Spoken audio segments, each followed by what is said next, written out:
नमस्कार, जय हिंद। भारत तक देख रहे हैं आप और मैं हूं ऋषिराज। बात करेंगे चाइना की ताइवान को घेरते हुए 6 तरफा मिलिट्री ड्रिल चीन की तरफ से हो रहा है, लेकिन इसमें एक बड़ी खबर सामने आई है कि चाइना ने 11 बैलिस्टिक मिसाइलें दागी हैं, जिनमें से 5 मिसाइल जापान के इलाके में जा गिरी है। और इसके बाद से यह तनाव जो है इस वक्त बहुत ज्यादा बढ़ गया है।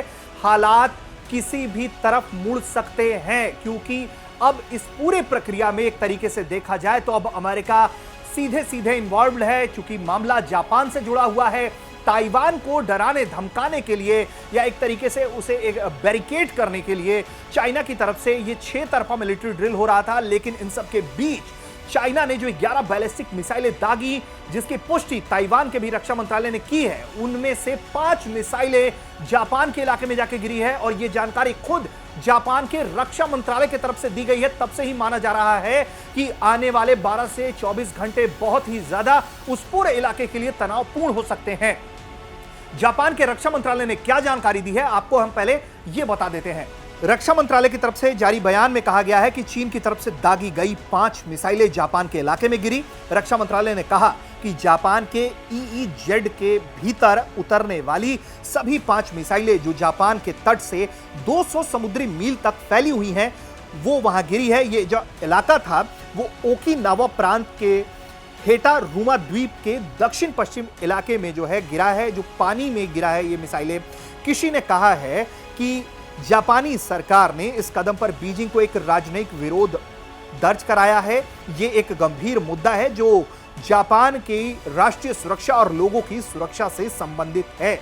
वहीं जापानी रक्षा मंत्रालय की तरफ से बयान जारी करते हुए यह भी कहा गया है कि यह जो मामला है बहुत गंभीर है और इसे हल्के में हम बिल्कुल नहीं लेने वाले हैं।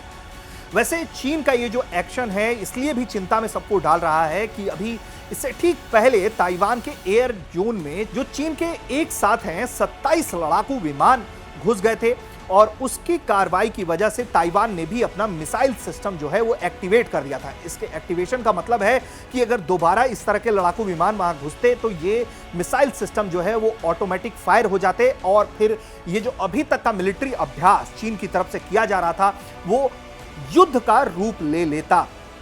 इस पूरे टकराव के बाद से ही दोनों देश आमने सामने हैं। मिलिट्री अभ्यास के नाम पर चीन जिस तरीके से ताइवान को एक तरीके से चेतावनी दे रहा है, मिसाइलें दागकर डराने का काम कर रहा है, वो संदेश साफ है कि अमेरिका का उठाया गया कदम ताइवान को लेकर चीन को रत्ती भर पसंद नहीं आया है।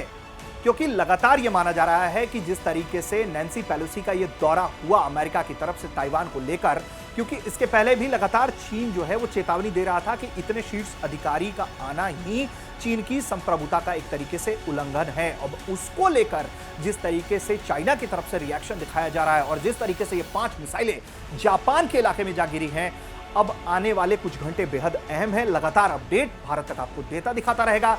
देखते रहिए भारत तक।